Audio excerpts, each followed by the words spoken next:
அது நான் ஏற்கனவே போன அன்னைக்கே கொடுத்தேன். அவங்க வந்து எம்ஓஐ போட்டிருந்தா சொல்லியிருந்தாங்க. அதில் பார்த்தீங்கன்னா ஏற்கனவே நாட்டில் இருக்கக்கூடிய 2-3 கம்பெனியை தான் அதில் சேர்த்து கொண்டு வந்திருக்காங்க. ஏற்கனவே இது வரைக்கும் போனதில் வந்து வெள்ளை அறிக்கை கேட்டு வந்தோம். எந்தெந்த கம்பெனி நாட்டில் இருந்துச்சு, நீங்கள் போய் எந்த எம்ஓஐ போட்டிருக்கீங்க, எம்ஓஐ போட்ட இதெல்லாம் நீங்கள் நாட்டில் நடைமுறைப்படுத்திருக்கீங்க அப்படிங்கிறத முதலமைச்சர் நாங்கள் ஏற்கனவே கேட்டிருந்தோம். ஒரு வெள்ளை அறிக்கை விட சொல்லியிருந்தோம். அவங்க சும்மா இந்த பதிவு மட்டும் போட்டுக்கிட்டே இருக்கிறாங்க தவிர வேற பெருசா எதுவும் கொண்டு வந்த மாதிரி தெரியல. சார் 2021 மத்திய அமைச்சர் வந்து அதிமுக கூட்டணி ஃபாலோ பண்ண முயற்சி எடுத்தாப்ல. அப்போ வந்து அது சரியா இல்லாதனால 2021 ஆண்டு ஏடிஎம்கே கூட்டணி ஸ்ட்ராங்கா இருக்கணும் சில முயற்சிகள் எடுத்தாப்ல. அதுக்கு ஒத்துவராதனால அன்னைக்கு ஏடிஎம்கே பிஜேபி கூட்டணி வந்து தோல்வி அடைஞ்சு டிஎம்கே ஆட்சிக்கு வந்தது. அதே மாதிரி பாராளுமன்ற தேர்தலையும் ஏடிஎம்கே பிஜேபி கூட்டணி இருந்ததுன்னா ஒரு 30 இடங்கள்ல வெற்றி பெற்றிருக்கும் அப்படின்னு சொல்லி வாக்கு சதவீதம் ஏற்பட்டு பார்த்து தெரிஞ்சது.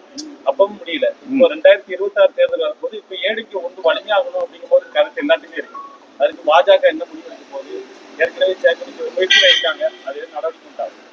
அதாவது 2021, 2019, 2016 இதெல்லாம் பேசி வந்து ஒரு பிரயோஜனமும் இல்லை. இப்போ அடுத்தால என்ன நடக்கணும் அப்படிங்கிறதா நமக்கு முக்கியம்.